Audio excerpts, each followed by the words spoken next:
Imagine for a second that it is early November in the year 1888. Okay, setting the scene. Yeah. And you are a steam train conductor, right? Yeah. You are just chugging along a road that cuts right through the dense, quiet woods outside of Chantilly, France. Very picturesque. Right. It's a completely normal morning. Yeah. You've got the crisp autumn air, business as usual. But then you squint through the steam and the morning mist. Oh, boy. Yeah, and way up ahead on the tracks, you see two road maintenance workers. And they are waving frantically. They're pointing down at the iron rails. Like they found something. Exactly. And as you get closer, you finally see what they're pointing at. It's a body. So you just lunge for the heavy iron brakes. Yeah. You know, metal screeching against metal, just hoping to stop the train in time. And that drops us right into an era where, well, investigating a scene like that was a vastly different endeavor than it is today. Oh, for sure. I mean, we are talking about a time decades before DNA profiling, before widespread fingerprinting, before any sort of automated surveillance. To solve a mystery in 1888, an investigator had to rely purely on human psychology, rigorous deduction, and circumstantial evidence. Which can be tricky. Extremely. That kind of evidence can be very easily manipulated. Yeah, looking at the history of the 1888 French railways, it really puts it into perspective. This wasn't just a random dirt road in the woods, you know. This was the high-speed transit of its day. It was a major artery. Right, so dumping a body on a major railway line is a massive risk, which tells you a lot about the killer's intentions right off the bat. So, okay, let's unpack this. Let's do it. Because the mission for our deep dive today is to follow one of the most twisted 19th century murder investigations you will ever hear about. We are going to track a case that starts with that body on the tracks, navigates through a whole web of false suspects, and ends with a staggering cold-blooded betrayal. It's quite the ride. It really is. So the train hits the brakes. The conductor and the workers secure the scene. Who is actually stepping up to investigate a major homicide in 1888 France? Well, that would be a man named Judge Jean Oberton.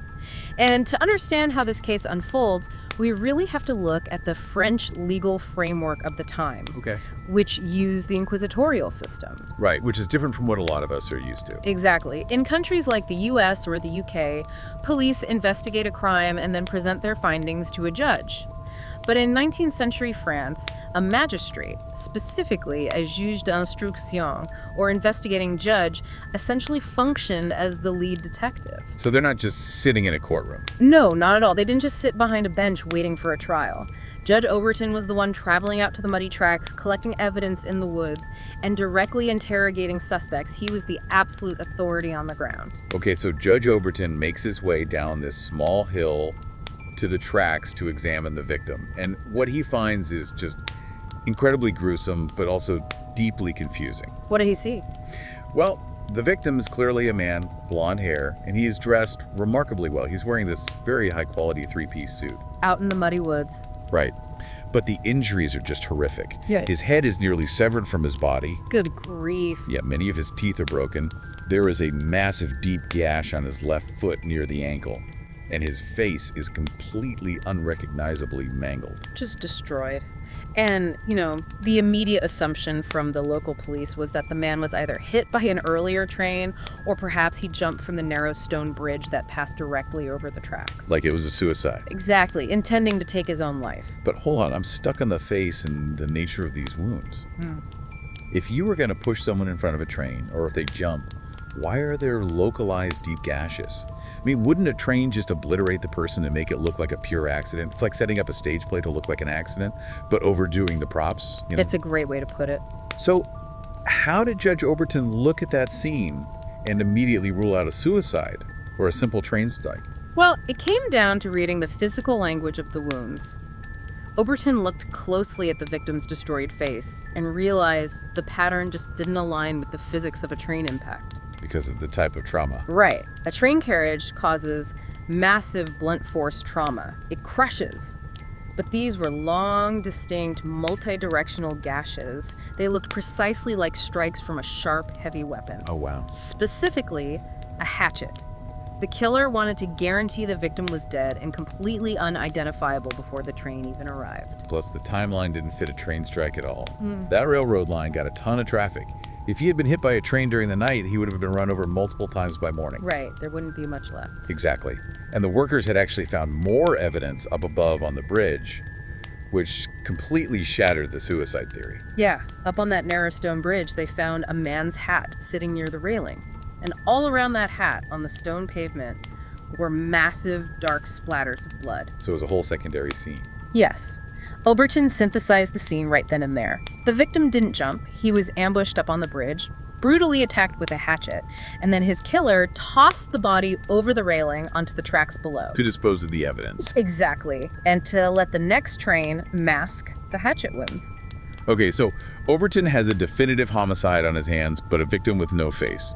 And no fingerprints exist in the database yet. So how do you even begin to figure out who this is in 1888? It's tough. But he gets incredibly lucky. The killer left clues right in the victim's pockets. Oberton finds a piece of paper with a Parisian address scribbled on it and a handkerchief neatly embroidered with the initials HH. Those are pretty solid leads. Right.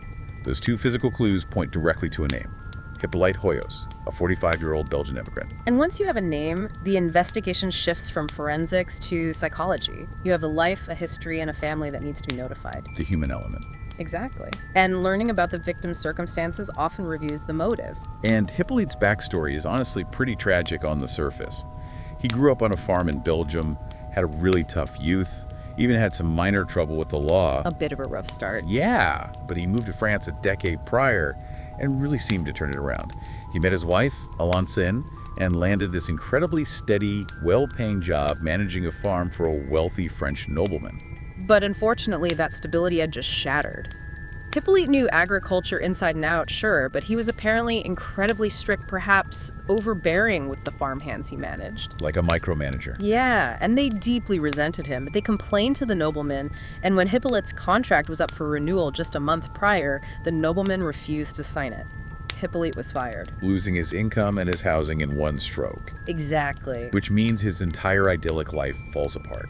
He is forced to move Alonsine and their 3 young kids out of the countryside and into a cramped, cheap furnished apartment in a rough, industrial, working-class neighborhood in Paris. Quite the downgrade. It is, and this is the heavy context when Judge Oberton walks up to that cheap apartment, knocks on the door, and meets Alonsine, who is, holding a toddler on her hip. Oberton sits her down and breaks the horrific news that her husband has been found hacked to death in the woods. And her reaction, or rather, her complete lack of one, becomes the first major psychological puzzle of the case. How so? Well, Oberton delivers this world-shattering news, and Alonsine just sits there, expressionless, silent.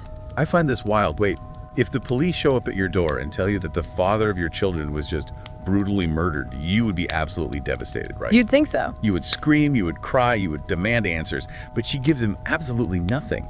From an investigative standpoint, is she just in a profound state of psychological shock, or is she a genuinely terrible actress? Well, that is the dilemma. Grief is notoriously complex, and shock can absolutely manifest as numbness. But as a seasoned juge d'instruction, Oberton feels something is off. His gut is telling him something's wrong. Right. The baseline behavior just doesn't match the stimulus. So he starts gently pressing for information. He asks when she last saw Hippolyte, trying to establish a timeline. And she tells him a story about a phantom inheritance. She claims Hippolyte was traveling back to Belgium to collect a massive inheritance from a relative who had recently died. Ah, the sudden windfall. Right, convenient. And she says that's why he was out near Chantilly, which is roughly halfway between Paris and Belgium. Now, notice the shift in her behavior when Oberton tests a theory here. Oberton suggests something very logical. He says if Hippolyte was carrying a large amount of cash from this supposed inheritance, perhaps he was targeted and killed by a highway robber. Which makes sense. It does, but the moment he says this, Alonsine's demeanor completely changes. She literally snaps out of her silent state. She gasps, she gets incredibly animated, and she enthusiastically agrees with the judge. She's like, yes, it must have been a robber. Which, when you analyze deceptive behavior, this is a massive red flag. Maintaining a lie requires a heavy cognitive load. You have to keep all your facts straight. Right, you have to invent details, keep them straight, and act naturally. When an authority figure offers a plausible narrative that deflects blame, a deceptive person will often eagerly latch onto it because it relieves that cognitive burden. Oh, that makes so much sense. Her sudden enthusiasm for the robbery theory felt entirely contrived. She was anchoring to his suggestion. Okay, so Oberton leaves the apartment, totally convinced, She knows way more than she is letting on. But there is a logistical problem here. Alonsine is a small woman with 3 young kids. Hippolyte was a large, strong farmer. Right. She couldn't have physically overpowered him in the dark woods of Chantilly, swung a heavy hatchet, and tossed him over a stone bridge. Did she maybe scrape together money to hire a hitman? Well, the economics ruled that out. They were broke, having just been evicted and moved to a cheap tenement. Hiring an assassin in 1888 wasn't cheap or easy to arrange for a destitute mother. Yeah, not likely. So if Alonsine didn't swing the hatchet herself, and she couldn't afford to hire someone who did, Oberton needs to find the physical killer. Right. So he travels back to his office at the courthouse in Senlis, probably racking his brain, and he finds a police officer waiting for him.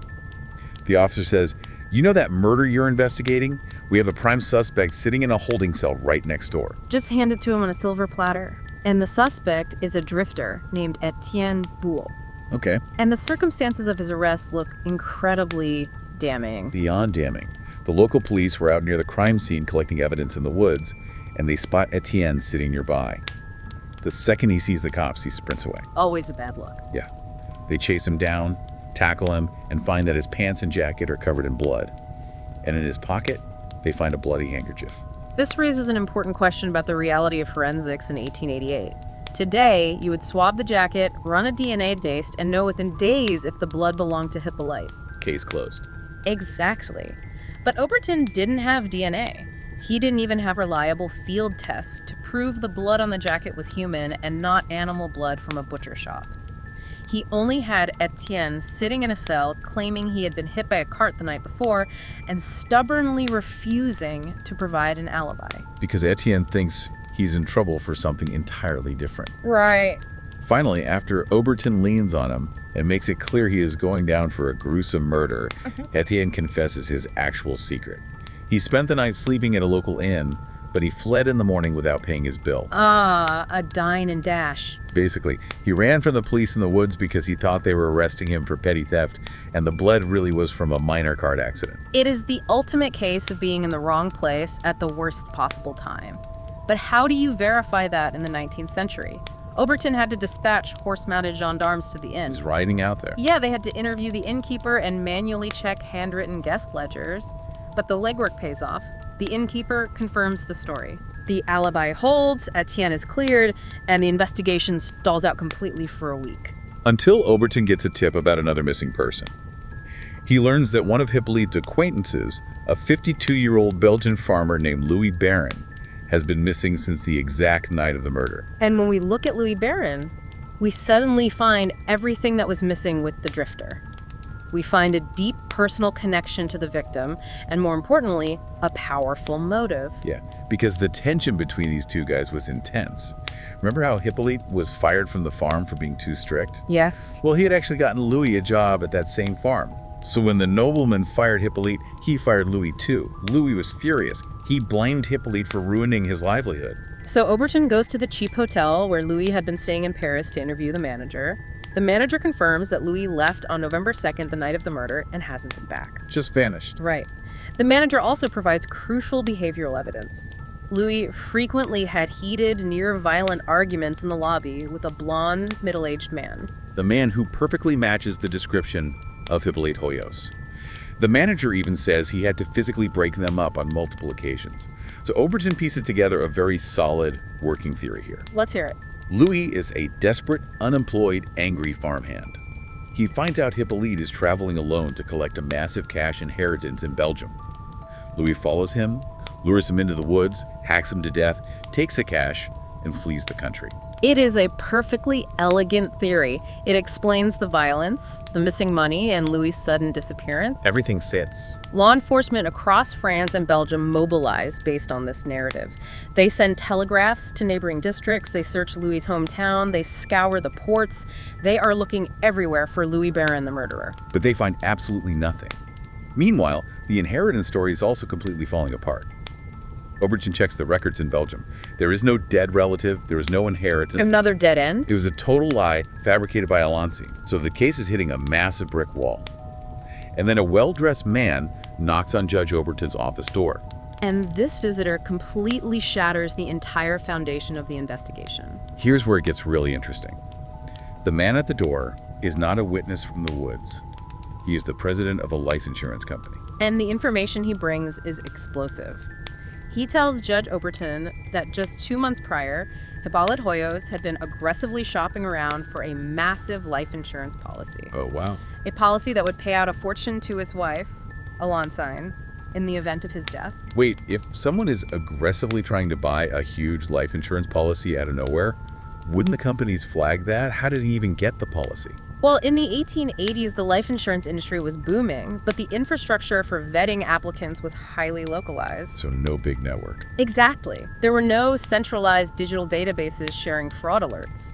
The first insurance company actually looked at Hippolyte's application, noticed he was unemployed, and flagged him for fraud.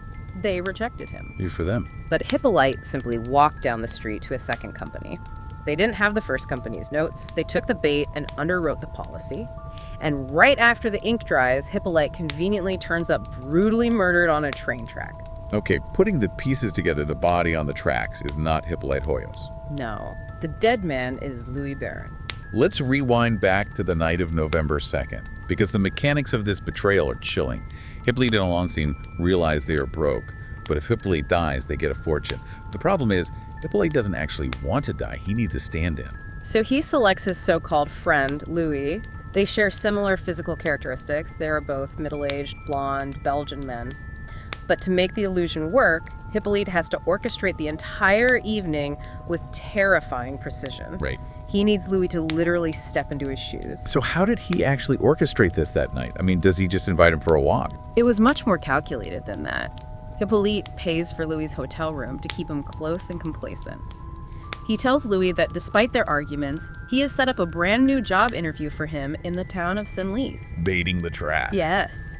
He even lends Louis his own high-quality three-piece suit, saying Louis needs to look sharp for the interview. It was a literal costume. He was dressing Louis in his own identity. Exactly. So the two men take the train, and they start walking down that dark, isolated, wooded road towards Senlis. You can just imagine the tension. They're walking through the dark. It's quiet. Hippolyte pretends to hear a rustling noise in the trees. He stops, making Louis walk ahead of him onto that narrow stone bridge over the tracks. Right.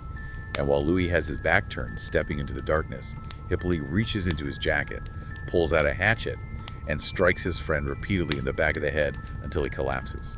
The violence that follows isn't just a crime of passion, though. It is deeply calculated forensic manipulation. Hippolyte turns his dead friend over and deliberately hacks his face to pieces. He needs to guarantee that when the body is found, visual identification of the facial features by local police is utterly impossible. Erasing him. Yes. The superficial similarities, the blonde hair, the build, combined with the ruined face, secure the illusion that it was Hippolyte lying there. And then comes the final touch. Hippolyte takes his own embroidered handkerchief, the one with the initials HH, and a piece of paper with his own Paris address, and he stuffs them deep into the pockets of the suit that Louis is wearing. If we connect this to the bigger picture, suddenly every single bizarre anomaly in this case clicks into place. It all makes sense now. The phantom Belgian inheritance that never existed was just an excuse for Hippolyte to be traveling. Alonsine's eerie, emotionless reaction to her husband's death was because she knew he wasn't dead. Right, she's just waiting for the payout. And her eagerness to blame a phantom highway robber was to close the case quickly. Hippolyte deliberately planted the breadcrumbs for Judge Oberton to follow. Then, he tosses the body over the bridge onto the tracks, hoping the inevitable train will further obscure the hatchet marks, and he vanishes into the night, leaving his wife to collect the fortune. It is a staggering level of cold-blooded manipulation. But thanks to that insurance executive speaking up and disrupting the narrative, the whole plot unravels. Thankfully. Yeah. Armed with this new theory, Judge Oberton immediately orders the body to be exhumed from the graveyard. They bring it up, they clean what's left of the remains, and they compare the physical dimensions and hair against photographs and medical records of Louis Baron. It is a definitive match. The dead man is Louis. Which means the manhunt shifts entirely. The authorities are no longer looking for Louis the murderer. They are hunting for Hippolyte the mastermind. And they find him. They do. They eventually track him down in the north of France. In a twist of profound, sick irony, Hippolyte is living comfortably under the stolen identity of the very man he butchered, Louis Baron. He literally stole his life in every sense of the word. So he is arrested, dragged back in chains, and charged with murder. And on June 15th, 1889, Hippolyte Hoyos is sentenced to death. A brutal end to a brutal scheme. It stands as a masterclass in why circumstantial evidence must always be questioned. Hippolyte understood the technological limitations of his era. He knew investigators relied heavily on clothing, pocket contents, and initial visual assessments. The superficial stuff. Exactly. He exploited those blind spots brilliantly right up until the insurance connection surfaced. So what does this all mean for us today? You know, Hippolyte weaponized the very limits of 19th century forensics to fake his own death. He used a borrowed suit, a mangled face, and a monogrammed handkerchief to tell a massive lie. And it almost worked. It was incredibly close. We think we are so advanced now living in this world of digital footprints, facial recognition, and biometric data. But it makes you wonder how much of our identity today is still just props that we wear online or on paper. With the right manipulation of data, could someone still pull off a borrowed life right under our noses? The technology we use to identify ourselves changes, but the human capacity for deception and our vulnerability to a well-crafted illusion remains remarkably consistent. A deeply unsettling thought to mull over. Thank you so much for joining us on this deep dive into the shadows of 1888. Keep questioning what you see, and we will catch you on the next one. Farewell. Goodbye, everyone.